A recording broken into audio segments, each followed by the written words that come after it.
డబ్బు, అనారోగ్యం, ఉద్యోగం, వ్యాపారం, అప్పులతో బాధపడుతున్నారా? మీకోసమే launch your future programme.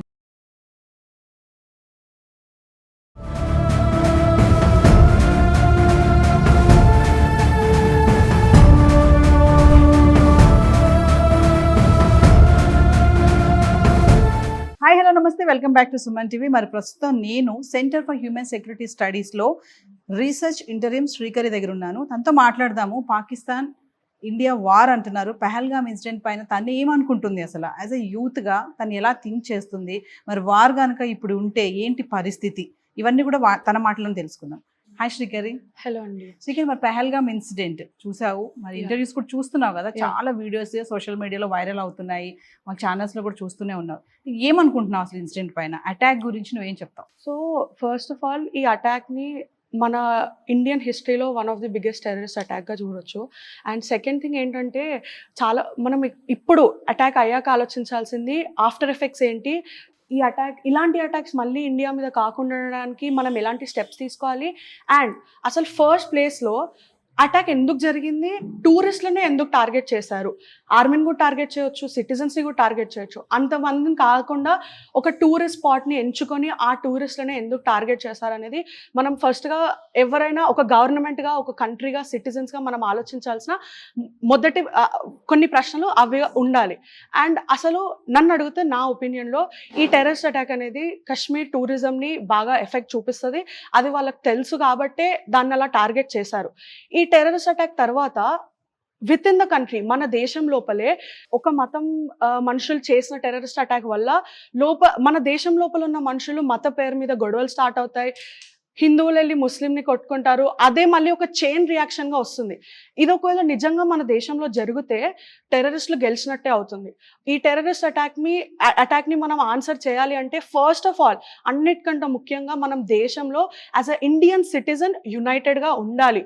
And government కూడా ఇప్పుడు ఇంత జరిగింది అటాక్, టెర్రరిస్ట్ చాలా ప్లాన్ చేసి వచ్చుంటారు, అసలు కాదను, కానీ ఎక్కడో అక్కడ ఎంత స్ట్రాంగ్ డిఫెన్స్ ఉన్నా, ఎంత స్ట్రాంగ్ ఇంటెల్ ఉన్నా కూడా గవర్నమెంట్కి ఎందుకు ముందు వార్నింగ్స్ దొరకలేదు అన్న ఒక క్వశ్చన్ ప్రతి ఒక్క భారతీయుడు గవర్నమెంట్ని అడగాల్సిందే.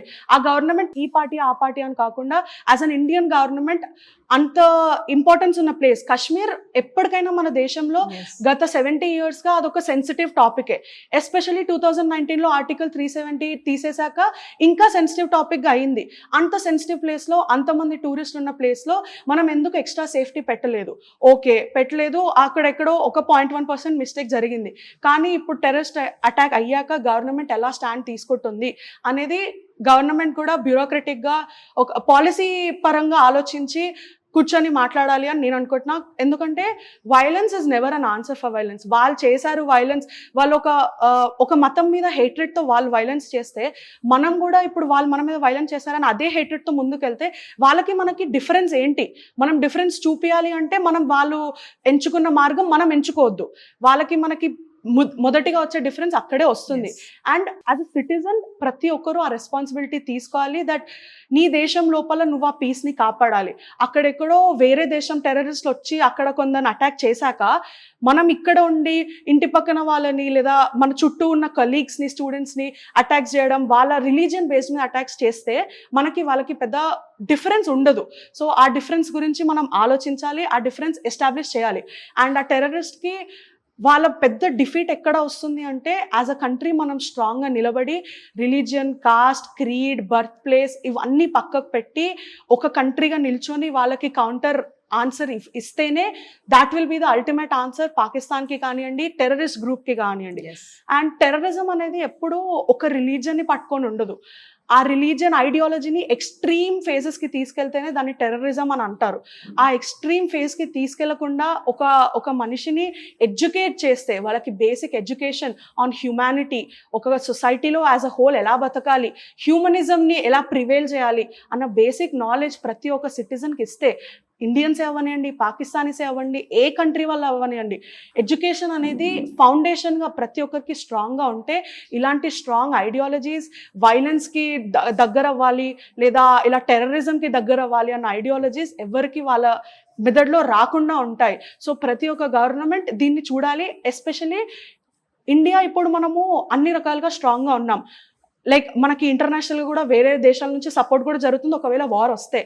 పాకిస్తాన్ గవర్నమెంట్ కూడా యాజ్ అ గవర్నమెంట్ వాళ్ళు చూడాలి దట్ గవర్నమెంట్లో ఉన్న ఏదైనా అఫీషియల్ బ్యాక్ ఎండ్ నుంచి టెర్రరిస్ట్ గ్రూప్ కి సపోర్ట్ ఇస్తున్నారా, గవర్నమెంట్ హ్యాండ్ ఎంత ఉంది ఆ టెర్రరిజంలో, లేదా వాళ్ళకు ప్రైవేట్ గ్రూప్ ఆఫ్ టెర్రరిస్ట్ లా వాళ్ళు, అది చూడాలి. అండ్ పాకిస్తాన్ గవర్నమెంట్ కూడా వాళ్ళ సైడ్ నుంచి వాళ్ళ సేఫ్టీ తీసుకోవాలి. బికాజ్ ఒకవేళ నిజంగా వార్ అవుతే they will be at a bigger loss. ఇప్పుడు ఇండస్ రివర్ ట్రీటీ అయినా కూడా వాళ్ళకే లాస్ వస్తుంది ఇప్పుడు. So the government also should look after it, because ultimate గా నష్టపోయేది నీ దేశ ప్రజలు అన్నప్పుడు నీకు దేశ ప్రజల మీద ఆ మాత్రం బాధ్యత లేకపోతే ఎలా? దేశాన్ని నడిపిస్తున్నావు కానీ ఏ బేసిస్ మీద నడుపుతున్నావు, ఏ ప్రిన్సిపల్స్ చెప్తున్నావు నీ సిటిజన్స్ కి అనేది చాలా ఇంపార్టెంట్. అది పాకిస్తాన్ అయినా మనమైనా అది తెలుసుకొని ఉండాలి ప్రతి ఒక్క సిటిజన్ అనేది నా ఒపీనియన్. సో ఏదేమైనా ఇప్పుడు యుద్ధం కనుక జరిగితే, అంటే మనం యుద్ధం ఇంకా స్టార్ట్ చేయకపోయినా పాకిస్తాన్ ఆల్రెడీ అలర్ట్ గా ఉంది, కొంచెం భయపడుతుంది కూడా అప్పుడు, ఎందుకంటే వీళ్ళు రెడీగా ఉన్నారు ఎనీ టైం మన మీదకి వాచ్ చేయడానికి అనేసి. సో వేరే వాళ్ళతో కూడా వీళ్ళు హెల్ప్ చేయడానికి పాకిస్తాన్ అడుగుతుంది ఆల్రెడీ. అంటే మనం ఇక్కడ సక్సెస్ అయిపోయాం అనుకోవచ్చు అంటావా యుద్ధం జరగక ముందే? నన్ను అడిగితే మన దేశానికి నిజమైన సక్సెస్ ఎప్పుడు వస్తుందంటే ప్రతి ఒక్క బార్డర్లో ఉన్న ప్రతి ఒక్క సిటిజన్ ఎప్పుడు టెర్రరిస్ట్ వస్తారో అని భయంతో కాకుండా మేము చాలా సేఫ్గా ఉన్నాము అని కంటి నిండా నిద్రపోయే రోజు ఏదైతే వస్తుందో that will be the success. ఇప్పుడు టెంపరీ సక్సెస్ అవ్వచ్చు, ఇప్పుడు కాకపోతే ఒక 1-2 years దాకా ఇంకో టెర్రరిస్ట్ అటాక్ అవ్వచ్చు. అది అవ్వకుండా పర్మనెంట్గా ఫుల్ స్టాప్ ఎప్పుడైతే పెడతామో అప్పుడు will be our real success. ఎందుకంటే ఇప్పుడు అక్కడ అయిన టెర్రరిస్ట్ అటాక్లో ఎవరైతే ప్రాణాలు కోల్పోయారో వాళ్ళ ఫ్యామిలీస్కి నష్టం. At the same time Kashmir tourism మొత్తం ఎఫెక్ట్ అయింది. ఇప్పుడు కాశ్మీర్ టూరిజంలో అక్కడ లోకల్ కాశ్మీర్స్ కూడా ఎఫెక్ట్ అవుతారు ఎకనామికల్లీ.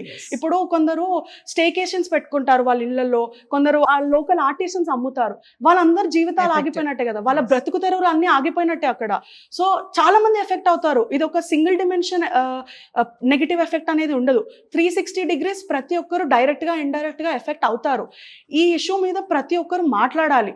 శ్రీకరి, ఫైనల్ గా ఏం చెప్పాలనుకుంటున్నావు వ్యూవర్స్ కి? కానీ నీలాగా ఉన్నటువంటి యూత్ చాలా మంది చూస్తుంది ఈ వీడియో, మరి వాళ్ళకి ఏం చెప్తాను? సో ప్రతి ఒక్క భారతీయుడు ప్రతి ఒక్క ఏజ్ గ్రూప్ నుంచి ఖచ్చితంగా మన చుట్టూ ఏం జరుగుతుందో తెలుసుకోవాలి. కానీ ఒక గ్రూప్ ఆఫ్ పీపుల్ హేట్రెడ్ని, టెర్రరిజంని, వైలెన్స్ని తీసుకున్నంత మాత్రాన మనం కూడా అలా హేట్రెడ్ని పెంచుకుంటూ వెళ్తే వాళ్ళకి మనకి డిఫరెన్స్ ఉండదు. హ్యూమనిజం ఓవర్ టెర్రరిజం అనే ప్రిన్సిపల్ని మనం ఖచ్చితంగా పాటించాలి. ఎప్పుడైనా మానవత్వమే గొప్పది, మానవత్వమే నిలవాలి. ఆ ఐడియాలజీతో ముందుకెళ్తేనే ఏ దేశమైనా కూడా ముందుకెళ్తుంది. ఈ గ్లోబల్ వరల్డ్ లో ప్రతి ఒక్క కంట్రీ ప్రాస్పర్ అవుతుంది అనేది నా ఒపీనియన్.